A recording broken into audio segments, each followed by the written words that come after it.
Bueno, si les parece, vamos a empezar. Antes que nada, buenas tardes a todos ustedes, gracias por acompañarnos.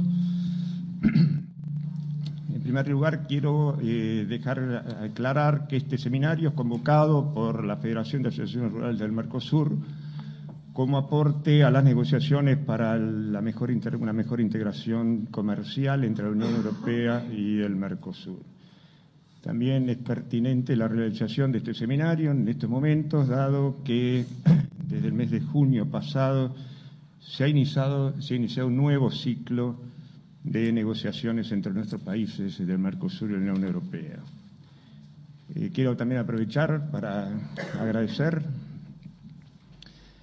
muy especialmente a la Sociedad Rural Argentina, que a través de su programa de inserción agrícola, financiado por el BITFOMIN, que son quienes han hecho posible la presencia en el día de hoy del ingeniero agrónomo José María García Álvarez Coque, que nos va a hablar. También agradecemos y valoramos la presencia del embajador Guillermo Valles, que sin duda todos ustedes bien conocen por su experiencia en el tema, habiendo sido embajador representante de Uruguay en la Organización Mundial de Comercio. A continuación les voy a leer el importante currículum de José María García Álvarez Coque, nacido en México en 1958, es ingeniero agrónomo. Desde 1984 es profesor de Economía y Política Agrarias en la Universidad Politécnica de Valencia. Ha dirigido proyectos de investigación y cursos de posgrado relacionados con el comercio, el desarrollo y las políticas relacionadas con la agricultura. En 1991 fue investigador visitante del Instituto Internacional para la Investigación de Política Alimentaria en Washington. En 1993-94, presidente del Grupo de Trabajo de Frutas y Hortalizas de la OCDE en París, asesor de las instituciones europeas y de otros organismos internacionales como FAO, CIAM, Comunidad Andina y Ruta. Ha participado en proyectos de cooperación en los países andinos, Centroamérica, Medio Oriente, Norte de África y Asia Oriental, y entre 2001 y 2007 fue presidente de la Asociación Española de Economía Agraria. Desde el año 2000, vicepresidente de la Fundación Institut Valencia de Investigación y Formación Agroambiental, y es actualmente coordinador del Grupo de Investigación sobre Economía Internacional de la Universidad Politécnica de Valencia. Los comentarios van a estar a cargo del embajador Guillermo Valles, todos ustedes lo conocen. No voy a entrar en un currículum largo, pero sí les recuerdo que es el ex representante permanente de Uruguay ante la Organización Mundial de Comercio entre los años 2004 y 2010, y ante la Comisión Europea desde 1986 al 2000. Sin más, le damos la palabra al ingeniero José María García Álvarez Coque para que nos cuente un poco qué pasa con la política agraria común y qué va a pasar en el futuro, ¿no? Muchas gracias.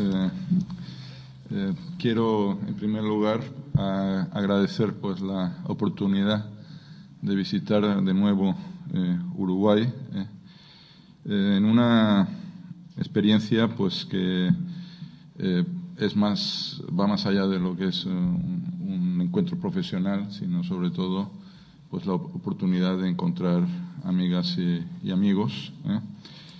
Y también pues creo que estamos ante una actividad de cooperación internacional, y es una cooperación Europa, América Latina, pero también, sobre todo, es una cooperación en la propia América Latina entre dos países hermanos, Argentina y Uruguay.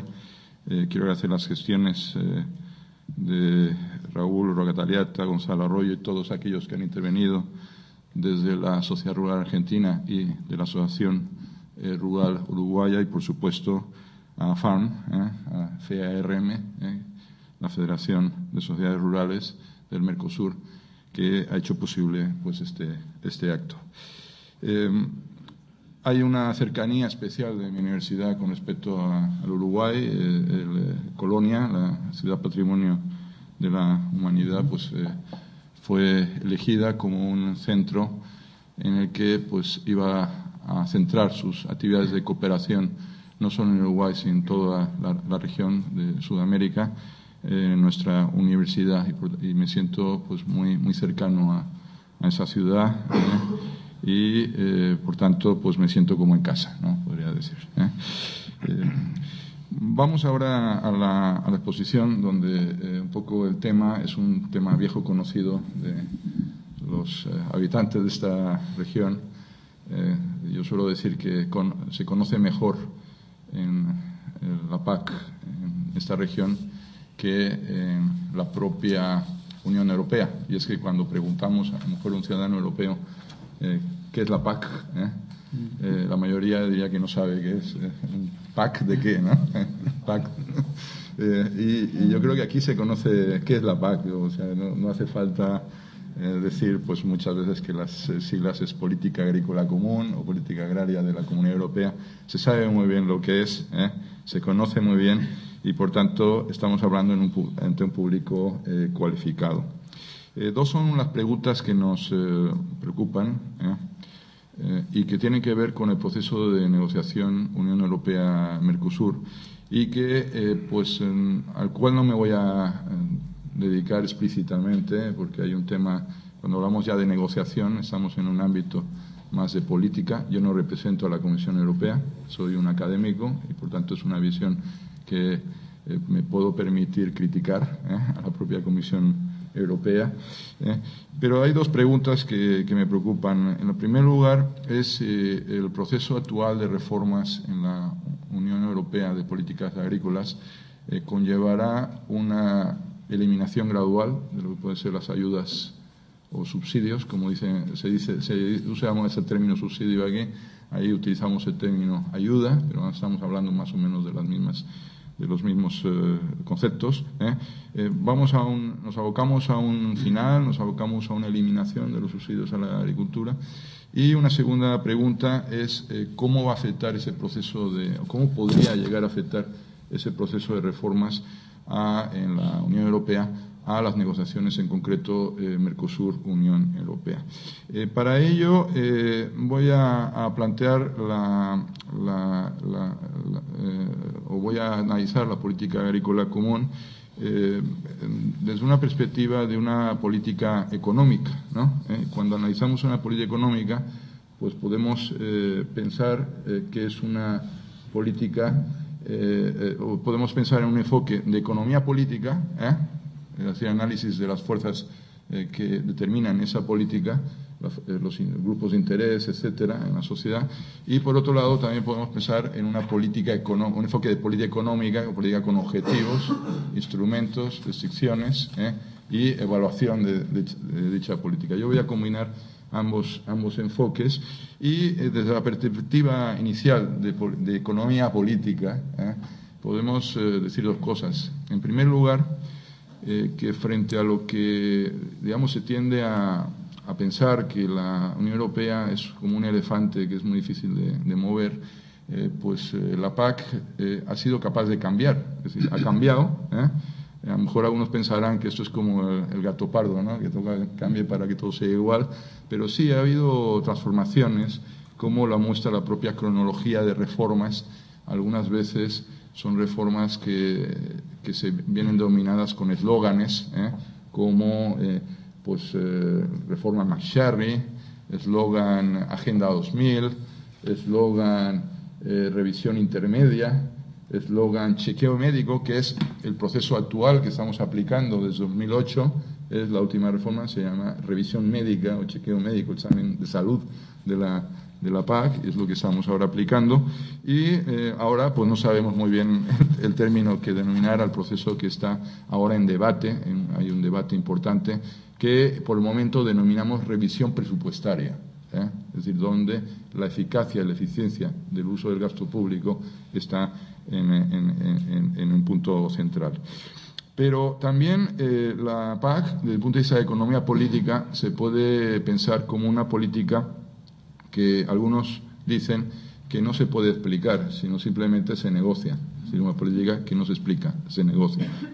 Pero yo voy a hacer el intento de buscar una racionalidad en esa política y de intentar aplicar ese enfoque de política económica, aunque confieso que no me voy a poder escabullir del enfoque de economía política.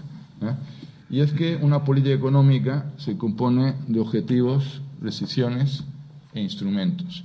Y yo voy a hacer una referencia a los tres aspectos, los objetivos, decisiones e instrumentos, desde una perspectiva crítica hacia esa política agrícola común. Como objetivos,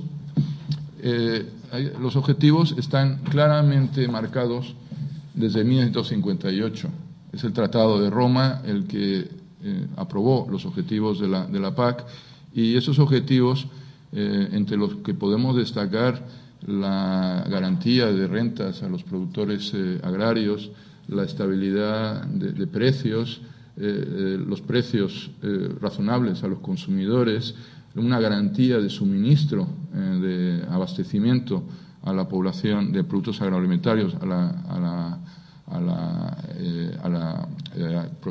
ciudadanía, a la población europea. Bueno, pues esos objetivos han quedado inmutables, o sea, no han cambiado, y en el Tratado de Lisboa, lo que iba a ser la Constitución Europea, pues también siguen estos objetivos sin cambiar. Por tanto, seguimos con los mismos objetivos oficiales, aunque podemos hablar de, más que de objetivos, de argumentos. Voy a hacer referencia a los argumentos que se vienen utilizando en Europa para justificar la PAC.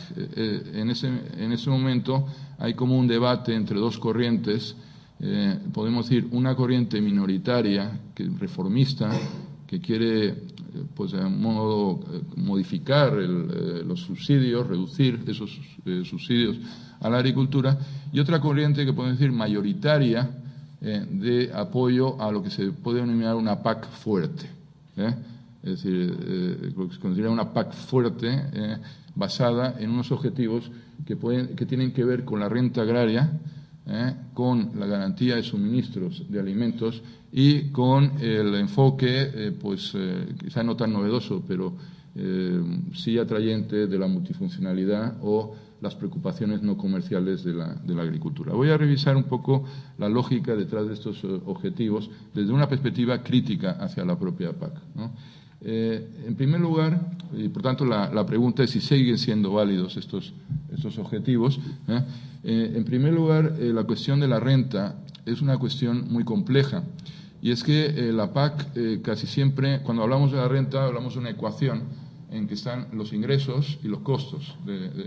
Y normalmente la PAC ha puesto mucho más énfasis en la cuestión de ingresos y los precios. Hace años eran los precios, en este momento son más bien los ingresos, pero poco énfasis en cuestiones que también afectan a la renta de los agricultores, como es el acceso a la tierra, el acceso al crédito, y muchos elementos que están determinando más el nivel de vida de los agricultores europeos que las propias ayudas de la PAC. Es decir, en cierta medida, la crisis de rentas que está sufriendo la agricultura europea no está siendo resuelta por la PAC, que solo está atendiendo a una parte de la ecuación y no al conjunto de la ecuación que permite formular las rentas. Un segundo argumento es el tema del abastecimiento. El tema del abastecimiento había quedado un poco obsoleto cuando durante los años finales de los 70, años 80, se fue construyendo las montañas de excedentes y la comunidad pasó de ser importadora neta de alimentos a convertirse en exportadora neta de alimentos. Ya se pensó que el problema de escasez pues había desaparecido, hasta que recientemente las crisis alimentarias de 2007-2008, la elevación de los precios de los alimentos en el mercado internacional, pues ha puesto en moda de nuevo este viejo argumento, y se habla de la necesidad de mantener una PAC fuerte, porque se habla no solo de la contribución de la Unión Europea al suministro de alimentos para el interno de la Unión Europea, sino también de la contribución de la Unión Europea para abastecer una población creciente a nivel mundial ante el déficit que puede aparecer en los próximos 30, 40 años. Pero incluso hay organizaciones agrarias que vienen a manifestar su miedo, su temor a que Europa quede desabastecida si hay una reforma de las políticas agrarias.